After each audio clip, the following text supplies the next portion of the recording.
கர்த்தருடைய பரிசுத்த நாமத்துக்கு மகிமை உண்டாவதாக. கர்த்தர் நல்லவருடைய கிருபை என்றும் உள்ளது. நாம் இந்த நாளிலும் கூட வேத தியான பகுதியிலே இந்த புதிய எபிசோடை வெளியிட கர்த்தர் கொடுத்த கிருபைக்காக நன்றி. இப்பொழுதும் கூட நம் கண்களை மூடி கர்த்தரை நோக்கி பார்க்கலாம். கர்த்தாவே, எங்களோடு பேசுகிற தேவன் நீர். இந்த வேதம் சத்தியம் அப்பா. இந்த வேதத்தை நாங்கள் கற்றுக்கொள்ள எங்களுக்கு உதவி செய்யும். வேதத்தில் இருக்கிற ரகசியங்களை புரிந்து கொள்ளுகிற ஞானத்தை எங்களுக்கு தாரும் அப்பா. உமக்கு கோடான கோடி ஸ்தோத்திரங்களை எடுக்கிறோம். இந்த ஒவ்வொரு தரம் படிக்கும் போதும் ஒவ்வொரு புதிய காரியங்களை சொல்லிக் கொடுக்குற கர்த்தர் எங்களுக்கு புதிய காரியங்களை கற்றுத்தாரோம். இன்னும் நாங்கள் வேதத்திலே தேறினவர்களாய் மாறுபடி அப்பா பரிசுத்த ஆவியானவர் எங்களை அலங்கரிக்க நாங்கள் ஜெபிக்கிறோம். ஆவிக்குள்ளாக்கும்படி ஜெபிக்கிறோம் அப்பா. நீங்கள் எங்களோடு கூட பேசும்படி வருந்தி அழைக்கிறோம். சகல தடைகளை முட்டைத்து இந்த பைபிள் ஸ்டடியின் நிமித்தம் அப்பா கர்த்தாவே எல்லா அந்தகாரத்தின் ஆதிக்கங்கள் செயலிழக்கும்படி ஜெபிக்கிறோம். இதை அபியாசப்படுத்துகிற வாழ்க்கையிலே அற்புதங்கள் நடக்கும்படி ஜெபிக்கிறோம். கர்த்தர் ஆவியானவர் எங்களோடு கூட இருப்பீராக. இயேசு கிறிஸ்துவின் உயிர்த்தெழுந்த நாமத்தில் ஜெபிக்கிறோம் எங்கள் நல்ல பிதாவே, ஆமென். கர்த்தருடைய பரிசுத்த நாமத்துக்கு ஸ்தோத்திரம். கர்த்தர் நல்லவர். நாம் அநேக காரியங்களை குறித்து தியானித்து வருகிறோம். விசேஷமாக யாத்திராகமும் எண்ணாகமும் உபாகமும் இந்த காரியங்களில் இருக்கிறதான எல்லாவற்றையும் தியானித்து வந்தோம். ஆதியாகமத்தில் சிலவற்றை தியானித்தோம். மோசேயை குறித்து தியானித்தோம். ஆபிரகாமை குறித்து தியானித்தோம். கர்த்தருடைய பரிசுத்த நாமத்துக்கு ஸ்தோத்திரம். அது மாத்திரமல்ல, புதிய ஏற்பாட்டிலும் சில காரியங்களை ஆவியானவர் நமக்கு சொல்லி கொடுத்தார். இப்போதும் கூட நம்மோடு கர்த்தர் பேச உண்மை உள்ளவராயிருக்கிறார். நான் ஒரு வசனத்தை வாசிக்கிறேன். ஆதார வசனமாக மத்தேயு எழுதின சுவிசேஷம் 5ஆம் அதிகாரம் 20ஆம் வசனத்தில் வாசிக்கிறோம். வேத பாரகர் பரிசேயர் என்பவர்களுடைய நீதியிலும் உங்கள் நீதி அதிகமாயிராவிட்டால் பரலோக ராஜ்யத்தில் பிரவேசிக்க மாட்டீர்கள் என்று உங்களுக்கு சொல்லுகிறேன் என்று சொல்லி நாம் வாசிக்கிறோம். கர்த்தருடைய பரிசுத்த நாமத்துக்கு ஸ்தோத்திரம். யார் இந்த வேத பாரகர்கள், யார் இந்த பரிசேயர்கள் என்று சொல்லி நாம் பார்க்கும்போது, இவர்கள் எங்கே இருந்து வந்தாங்க, எந்த கூட்டத்திலிருந்து வெளியே வந்தவங்க? அவங்க யூதர்களுடைய உண்மையாக யூத குலத்தில் பிறந்தவர்களா அப்படின்னு பார்த்தோன்னா, இந்த வேத பாரகரும் பரிசேயரும் யூத குலத்திலிருந்து வந்தவர்கள் அல்ல. இவரோட சரித்திரத்தை குறித்து பார்க்கும்போது இவங்க வந்ததெல்லாம் ஏசாவின் வழியிலே வந்தவர்கள். ஏசாவினுடைய சந்ததியிலிருந்து வழி வந்தவர்கள் தான் இந்த வேத பாரகர் பரிசேயர். அவங்களுக்கும் சில வேத வசனங்களை வைத்திருந்தார்கள். அவர்களும் ஏசா சந்ததின்னு சொன்னால் ஆல்மோஸ்ட் முஸ்லீம் சந்ததியும் ஒன்று கலக்கிறது என்று நாம் பார்க்கிறோம். அதெல்லாம் ஏற்கனவே பார்த்தோம். இந்த ஏசாவின் சந்ததியிலிருந்து கலந்து வந்த இந்த பரிசேயர் சதுசேயர் என்பவர்கள் யார் என்றால், இதில் என்ன பண்ணுறாங்கன்னா, இவங்க இயேசு கிறிஸ்து செய்த அற்புதங்களை எல்லாம் நம்புகிறாங்க. ஆனால் அவரை தீர்க்கதரிசி என்று நம்புகிறார்கள். அவர்களை தேவன் என்று அவர்கள் ஒத்துக்கொள்ளவில்லை. காரணம் என்னென்னா, அவர்களுக்கு உயிர்த்தெழுதலை குறித்த ஞானம் இல்லை, உயிர்த்தெழுதலை குறித்த வெளிப்பாடு கிடைக்கவில்லை. அதான் பிரச்சனை. அவங்களோட தாட்டெல்லாம் பிதாவாகிய தேவன், பிதா மாத்திரம்தான், பிதா மாத்திரம்தான் என்று பிதாவாகிய தேவனை பின்பற்ற ரெடியாக இருந்தாங்க. ஆனால் இயேசு கிறிஸ்துவை ஒத்துக்கொள்ள அவர்களுக்கு மனம் இல்லாதவர்களாய் காணப்பட்டார்கள். அது மாத்திரமல்ல, அந்த நாளில் இருந்த யூத அந்த தேவாலய வழக்கங்களையும் கூட சிலவற்றை நம்பாமல் இருந்தார்கள். சிலவற்றை அவர்கள் என்ன செய்யலை, ஏற்றுக்கொள்ளவில்லை. அவங்களுக்கும் இவங்களுக்கும் பிரச்சனை. யூத குலத்திலிருந்து வந்ததான அல்லது யூத வழி வந்ததுனால அல்லது இஸ்ரவேல் வம்சத்திலிருந்து பிரிந்து வந்ததான ஆசாரியர்கள், அது மாத்திரமல்ல பிரதான ஆசாரியர்கள், இவர்களுடைய காரியங்களெல்லாம் விகற்பமாக இருந்ததுனால அவங்களையும் இவங்களால் ஒத்துக்க முடியல, இயேசு கிறிஸ்துவையும் ஒத்துக்க முடியல. ரெண்டுக்கும் நடுவில் குழப்பம் பண்ணவங்க தான் இந்த சதுசேயரும் பரிசேயரும் என்று பார்க்கிறோம். இதில் ஒரு கூட்டம் என்ன செய்தார்கள், பரிசேயர் என்கிறவர்கள் உயிர்த்தெழுதலை நம்பினார்கள். உயிர்த்தெழுதல் உண்டு மாத்திரம் நம்பினாங்க. ஆனால் இந்த சதுசேயர் எப்படி இருந்தாங்கன்னா, உயிர்த்தெழுதல் இல்லை என்று சாதித்தார்கள். ஒரு தரம் பிறப்பவங்க, அப்புறம் அவங்கள தான் முடிஞ்சு போச்சு, அதுக்கப்புறம்லாம் ஒன்றும் இல்லை, அதுக்கப்புறம் வாழ்க்கையே இல்லை, அதுக்கு என்ன எவிடன்ஸ் இருக்குன்னு கேட்டாங்க. இன்றைக்கும் அப்படி தான் நிறைய பேர் என்ன கேட்குறாங்க, என்னதான் கிறிஸ்டின் ஆகிட்டாலும் பெரிய பெரிய ஊழியங்களை செஞ்சாலும் சிலருடைய இருதயத்தின் ஆழத்தில் இருக்கிற ஒரு கொஸ்டின், உயிர்த்தெழுதல் இருக்கா இல்லையா? கன்ஃபியூஷன். சிலர் நல்லா உயிர்த்தெழுதெல்லாம் இருக்குன்னு நம்பி ஞானஸ்நானம் எடுத்துட்டு கடைசியில் வேற ஏதாவது உபதேசத்தை கேட்டு அது வழியாக போயிடுறாங்க. எகோவா விட்னஸ் என்கிற உபதேசத்தில் போயிடுறாங்க. கிறிஸ்து ஒன்று என்ற கிறிஸ்துவே வாழ்க்கை என்று அதில் ஒரு பக்கம் போயிடுறாங்க. சிலர் பரிசுத்தாவியை விசுவாசிக்காமல் ஒரு கூட்டம் பிரிந்து விட்டார்கள். இப்படி அநேக கூட்டங்கள் கிறிஸ்தவத்திலேயே பிரிந்து போனது என்று பார்க்கிறோம். கர்த்தருடைய பரிசுத்த நாமத்துக்கு ஸ்தோத்திரம்.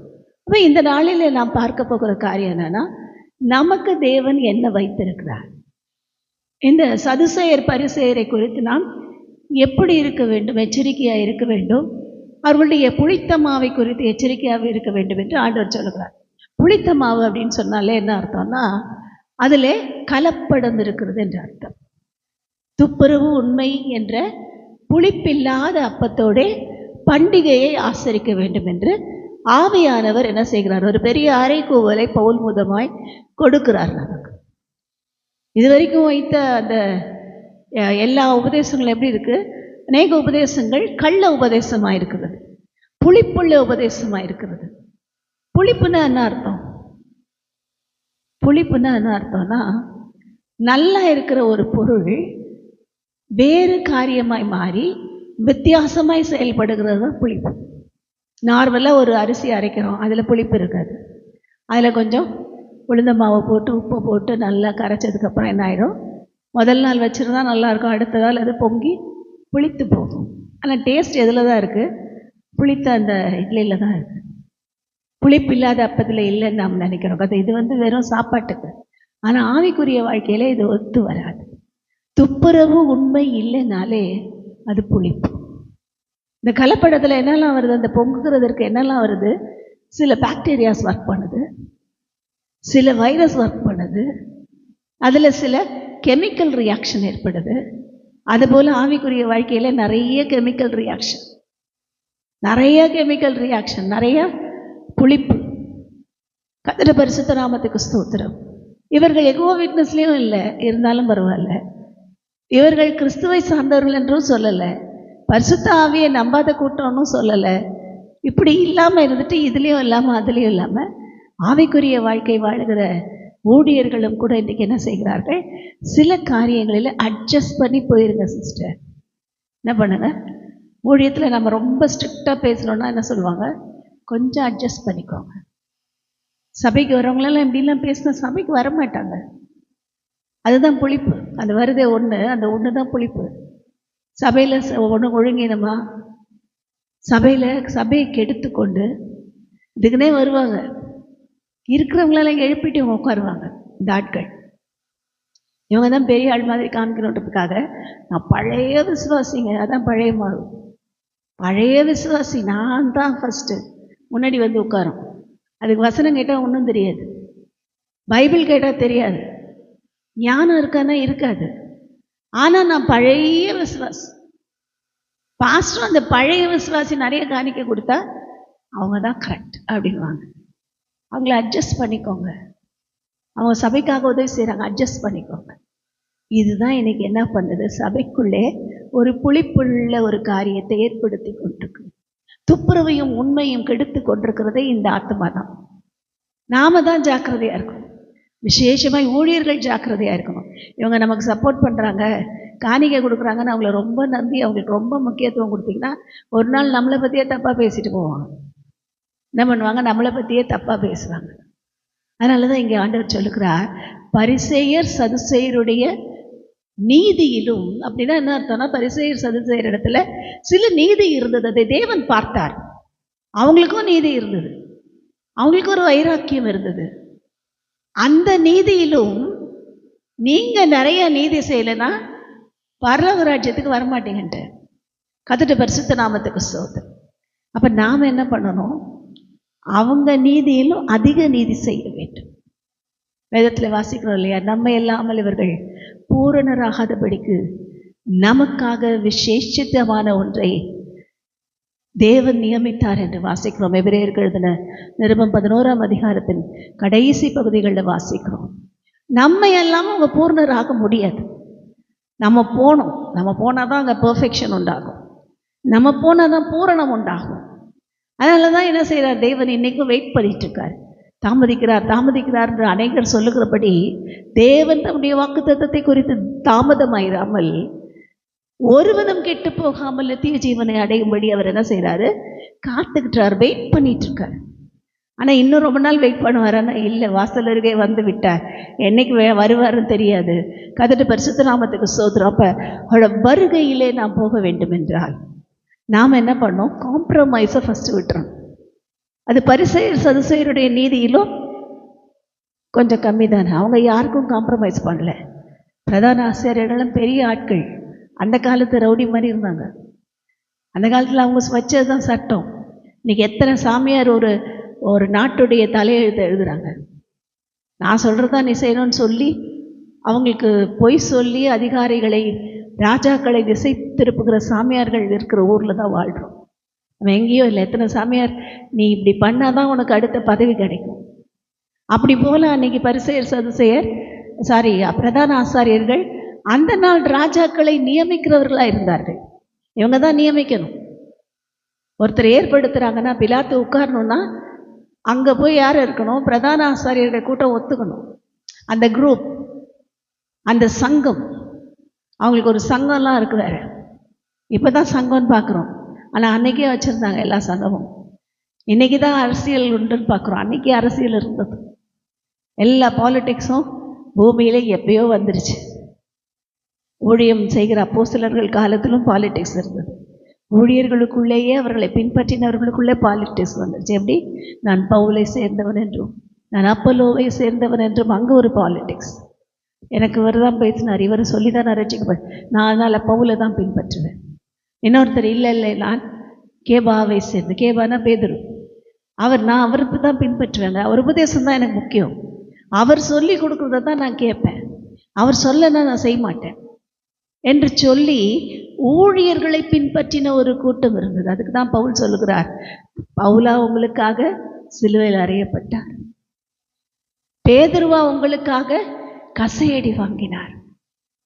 நாங்கள் எல்லாம் கிறிஸ்துவுக்குள்ள வேலையாட்கள், நீங்கள் தான் பண்ணை, நீங்கள் தான் தேவனுக்கு சொத்து சம்பத்து என்று சொல்லி கொடுத்தார்.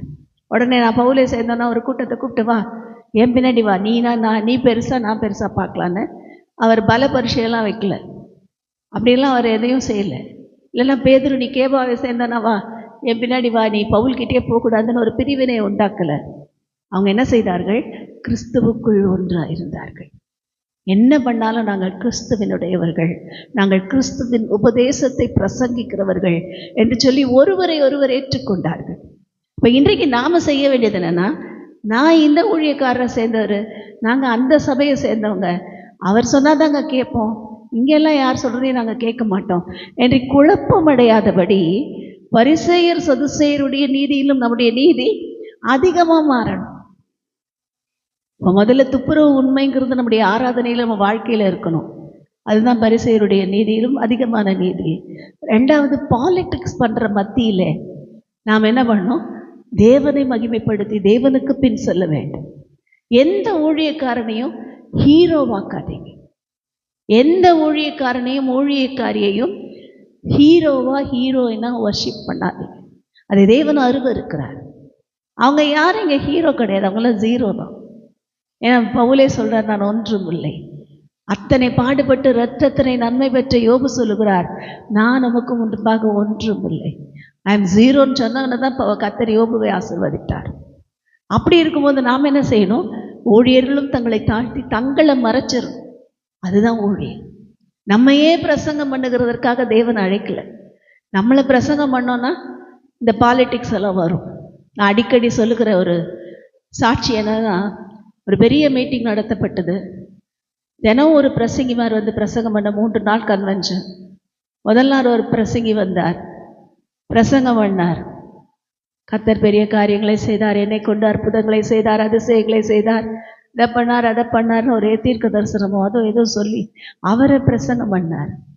ஜனங்கள்லாம் போகும்போது என்ன சொல்லிட்டு போனாங்க, வாட் ஏ குட் பாஸ்டர், எவ்வளவோ நல்ல பாஸ்டர் அவர், எப்படிப்பட்ட வல்லமையான பாஸ்டர் அவர், வீட்டுக்கு போகும்போது அந்த ஜனங்க மனசில் யார் பதிஞ்சிட்டாங்க, பாஸ்ட் நல்ல ஃபோட்டோ போட்டு உட்கார வச்சிட்டாங்க. நீங்கள் பாஸ்டர்ஸ்க்கு எத்தனை பேர் ஃபோட்டோ வச்சுருக்கோம்? சில பாஸ்டர்ஸ் ஃபோட்டோ விற்கிறாங்க. இதை உங்கள் வீட்டில் மாட்டுங்க, பேய் பிசாசு அணுகாத. விற்கிறதுலேயும் அதானே சொல்கிறாங்க, உங்கள் வீட்டுக்கு வரக்கூடாது பிசாசுனா வீட்டில் ஃபோட்டோ போட்டு கருவேப்பிலை, கொத்தமல்லி, மிளகா, எலுமிச்சம்பழம் எல்லாத்தையும் வச்சு மாட்டி விடுங்க அப்படி தானே சொல்கிறாங்க. அதே போல் இவங்க ஃபோட்டோ வச்சா பிசாசு வராங்க. அது எங்கே இருக்குதுன்னு எங்களுக்கு தெரியல. ஆனால் கர்த்தருடைய பரிசுத்த நாமத்துக்கு ஸ்தோத்திரம்.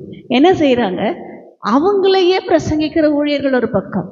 அடுத்த நாள் பிரசங்கத்தில் வந்தவர் அவர் என்ன பேசினார், இயேசு நல்லவர், அவரை போல அன்புள்ள தேவன் இல்லை. அவருக்கு அவ்வளோ நல்லா பேச தெரியாது, ஒரு பெரிய டிப்ளமேட்டிக்காக அழகாக இங்கிலீஷ் பேச தெரியாது, ஒருவேளை ஒரு கோர்வையாக கூட சில வார்த்தைகள் பேச தெரியாது. ஆனால் வந்து அவர் பேசும்போது இயேசுவை மாத்திரம் பிரசங்கித்தார். இயேசு பெரியவர், அவர் பெரிய அற்புதங்களை செய்கிறவர், நம்மை சிருஷ்டித்தவர், அவரே சிருஷ்டிகர்த்தர் என்று இயேசுவை உயர்த்தி உயர்த்தி உயர்த்தி பேசினார். இப்போ வெளியே போகும்போது ஜனங்கள்லாம் என்ன சொல்கிறாங்க, what a good Jesus, what a good ஜீசஸ்ன்னு சொல்லிட்டு போனாங்க. இதுதான் சாட்சி.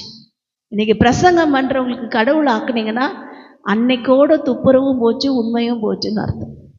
ஏன்னா நம்ம மனசில் ஆழமாக பதிஞ்சிடும், அந்த பாஸ்டர் வந்து என் தலையில் கை வச்சா எனக்கு நல்லா ஆகிடும், அவர் என் வீட்டுக்கு வந்து அவர் காலடி பட்டா போதும் எனக்கு சரியாயிடும் அப்படின்ற ஒரு காரியம் பதிஞ்சிடும்.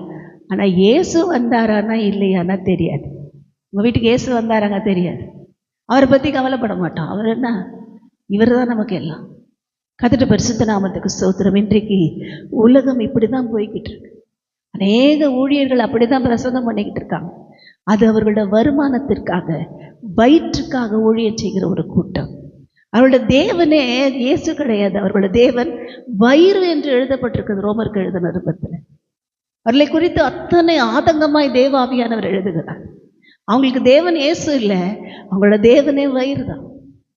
அதனால தான் என்ன பண்ணுறாங்க, பயப்படுறாங்க. கர்த்தருடைய பரிசுத்த நாமத்துக்கு ஸ்தோத்திரம். அப்போ தேவன் என்ன செய்ய விரும்புகிறார் என்றால், பரிசேயர் சதுசேயருடைய நீதியிலும் நம்முடைய நீதி அதிகமாக இருக்க வேண்டும்.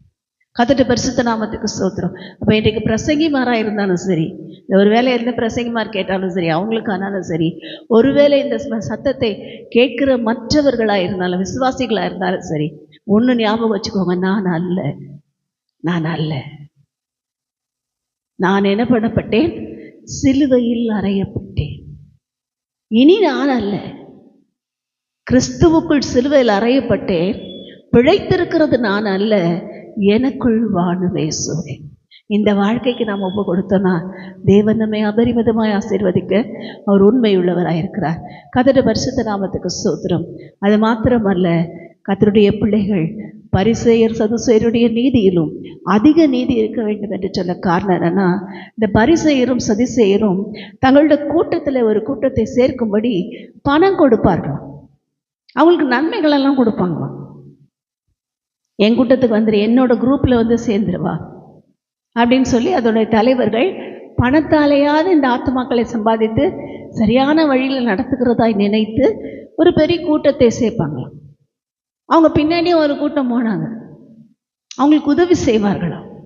கர்த்தருடைய பரிசுத்த நாமத்துக்கு ஸ்தோத்திரம். ஆனால் பார்க்கிறோம், கர்த்தருடைய பரிசுத்த நாமத்துக்கு ஸ்தோத்திரம், வேதம் சொல்லுகிறபடி அவங்க உதவி செய்கிறாங்க, உண்மைதான். நாம் எத்தனை பேருக்கு உதவி செய்கிறோம்? பரிசேயர் சதுசேயருடைய நீதியிலும் நம்முடைய நீதி அதிகமாக இருக்க வேண்டும். நாம் யாருக்கு உதவி செய்கிறோம்? நம்ம எத்தனை பேருக்கு உபத்திரவமாக இருக்கிறோம்? வீட்டில் இருக்கிற இடத்துல பாருங்கள், வெளியெல்லாம் அப்புறம் போகலாம், வீட்டுக்குள்ளே நான் எத்தனை பேருக்கு உபயோகமான பாத்திரமாக இருக்கிறேன்? கர்த்தருடைய பரிசுத்த நாமத்துக்கு ஸ்தோத்திரம். சிலர் பார்த்தீங்கன்னா வீட்டுக்கு வருவாங்க, ஒருத்தர் பேச மாட்டாங்க. வேலை இருக்குது, டைம் ஆச்சு, சாப்பாடு போடு, சாப்பிடுவாங்க, போய் படுத்து தூங்கிடுவாங்க, அவ்வளோதான். திரும்ப காலையில் அதே ரொட்டீன், காலையில் எழுந்து வேலைக்கு போகும், வீட்டில் உட்காந்து பிள்ளைங்களோட குடும்பத்தோட கலகலன்னு பேசி இயேசுவை குறித்து சொல்லி ஒன்று கூடி ஜெபித்து அதெல்லாம் இல்லை. அவர் வருவார், அவர் மட்டும் ஒரு தாஜை பண்ணுவார். தாஜைனா தனி ஜெபம், கூஜைனா குடும்ப ஜெபம். எங்கள் வீட்டில் சிலர் வைத்திருக்கிற பேர். கர்த்தருடைய பரிசுத்த நாமத்துக்கு இன்றைக்கி தாஜை பண்ணிட்டு படுத்துடலாம், வேலை முடிஞ்சிச்சு. அந்த பிள்ளை எங்கே போகுது அவங்க அந்த அப்பாவுக்கு தெரியாது, அது என்ன பண்ணுது அந்த அப்பாவுக்கு தெரியாது.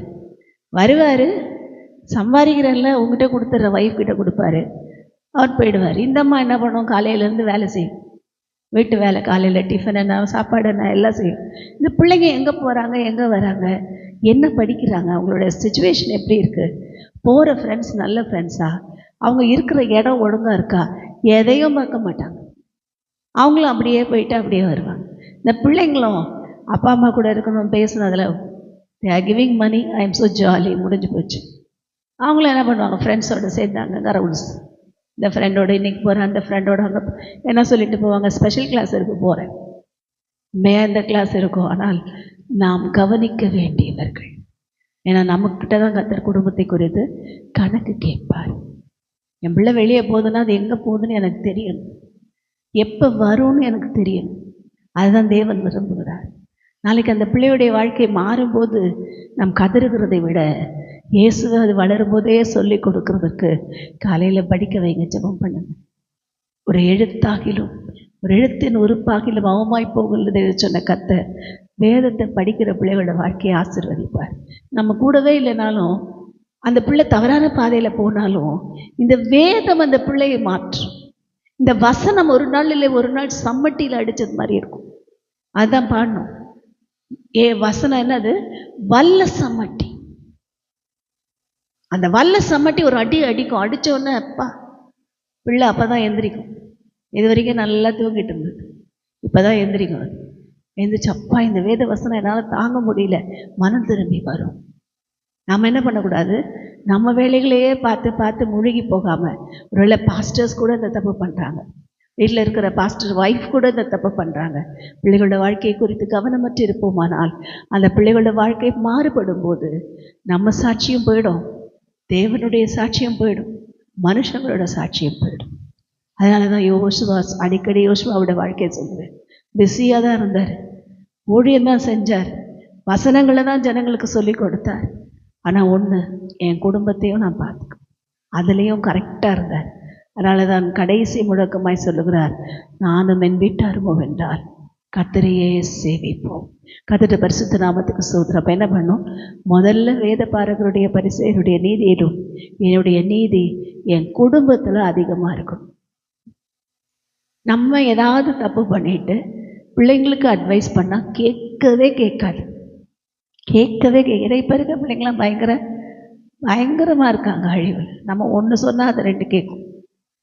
நம்ம ஏதாவது செய்கிறத செஞ்சுட்டு அதை செய்யாதன்னு அந்த பிள்ளைக்கு சொன்னோன்னா, நீ அன்னைக்கு செஞ்சல கேட்கும். அப்பா நல்லா சிகரெட் அடிச்சுட்டு வந்துட்டு அப்புறம் பையன்கிட்ட சிகரெட்லாம் குடிக்கக்கூடாது அப்படின்னு சொன்னால் அதை என்ன பண்ணும், இவரே போய் உள்ளே போய் தனியாக சிகரெட் அடிக்கிறாரு, நான் அடித்தா என்னன்னு கேட்கும். கர்த்தருடைய பரிசுத்த நாமத்துக்கு ஸ்தோத்திரம். இப்போ என்ன பண்ணும், வேத பாரகர் பரிசேயருடைய நீதியிலும் என்னுடைய நீதி அதிகமாக இருந்தால் தான் நான் சொன்னால் கூட என் பிள்ளை கேட்கும். ஐயோ அப்பாவும் அம்மாவும் தேவனுக்கு பயப்படுறாங்க, வேறு எந்த தப்பான காரியத்துக்கு போகிறதில்ல, நானும் அப்படி இருப்பேன். அது என்ன செய்யும், தன்னை ஒப்பு கொடுக்கும். கர்த்தருடைய பரிசுத்த நாமத்துக்கு ஸ்தோத்திரம். இப்போ இந்த நாளில் நாம் கேட்ட வார்த்தையின்படி ஆண்டவரே, வேத பாரகர் பரிசேயருடைய நீதியிலும் என்னுடைய நீதி அதிகமாகும்படி என்னை பக்குவப்படுத்துங்கப்பா. இது வரைக்கும் நான் ஒழுங்காக செய்யலை, இனியாவது நான் ஒழுங்காக நடந்து கொள்ள எனக்கு உதவி செய்யுங்கப்பா. இது வரைக்கும் எத்தனையோ தவறான உபதேசங்களை போதிச்சிட்டேன், எத்தனையோ தவறான காரியங்களை சொல்லிட்டேன், மேஜிக் மேன் மாதிரி இது கிடைக்கும் அது கிடைக்கும் பொய் தீர்க்க தரிசனம் சொல்லிட்டேன். இன்னைக்கு நிறைய மேஜிக் மேன் தான், பொய் தீர்க்க தரிசனம் தான். உனக்கு கர்த்தர் கொடுத்தா அதில் பாதி கொடுத்துறேன்னு சொல்லி அது ஒரு இது வேறு. அப்படிப்பட்ட காரியங்களெல்லாம் இனிமேல் நான் விட்டுட்டேன். ஆண்டவரே என்னை பரிசுத்தமாக்கும் என்று நாம் ஒப்பு கொடுக்கும்போது கர்த்தர் நிச்சயமாக நம்முடைய நீதியை என்ன செய்வார் பார்ப்பார். நீதி நமக்கு முன்னாடி செல்லும். கர்த்தருடைய மகிமை நம்மை எங்கே வந்துடும், கர்த்தருடைய மகிமை பின்னாடி வந்துடும்.